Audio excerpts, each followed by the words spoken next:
لبه السلام علیکم دوگانا جون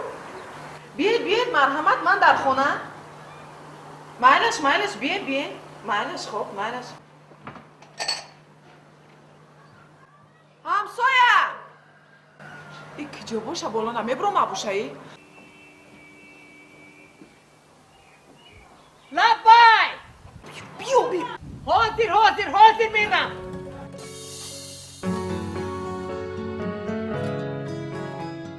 نانی گرمک نه پختم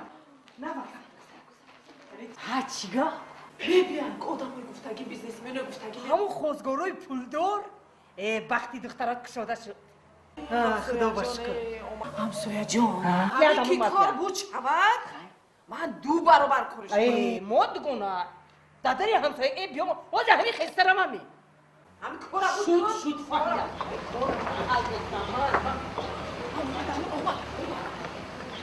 ای همسایه شد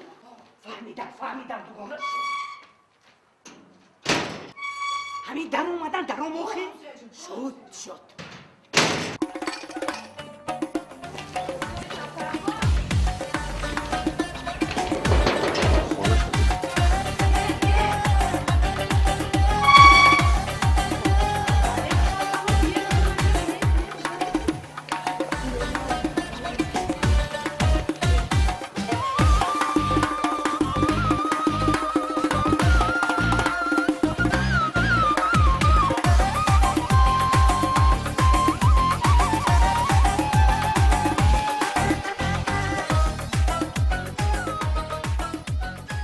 آمین همه به مراد مسئله رسد الله اکبر مرحمت اکا جون بیان همسایه جون ای میبخشید السلام علیکم این کس همسایه من همسایه‌شم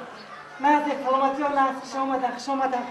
بیزار کردم یک گل شبیه بیزار کردم تو نه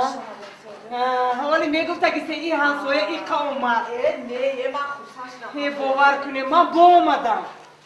اومدم آخه من چندون بار شد میبیام ای بیتونه دو همیشه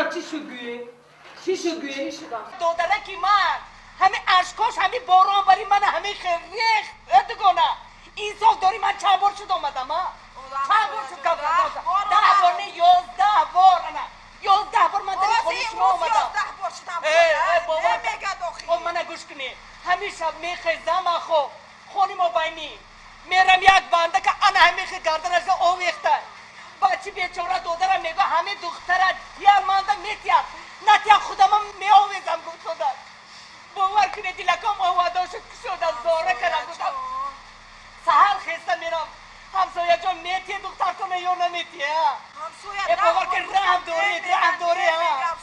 اگر میگو که گوش کنی امونی چویه ما آرام نمیتونه گوش کنی منه میگو اگر همین دختر نتیاد من خستم میگو ترکی وطن میکنم میگو رسیه رفته دیگه نمیبیام وای داده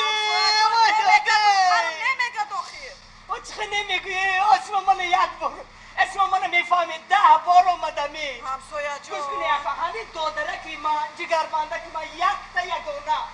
همین دختری همینه دیده گجویده این دختری اینا پوچاوش رولی کامپیوتر من تیک همین باور که دختری چاکون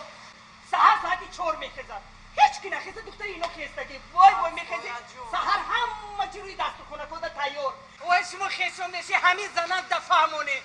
دادرم میگو که اگر همین زنک دخترش نتیه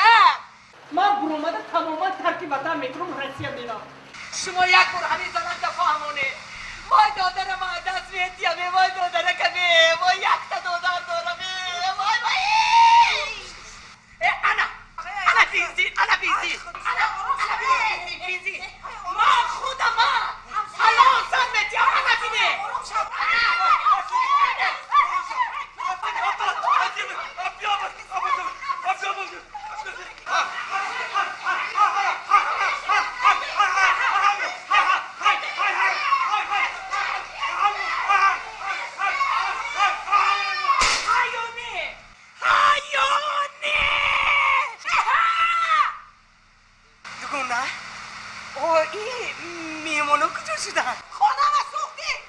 بعد من چیکار کنم؟ چیکار کنی؟ خونه حلال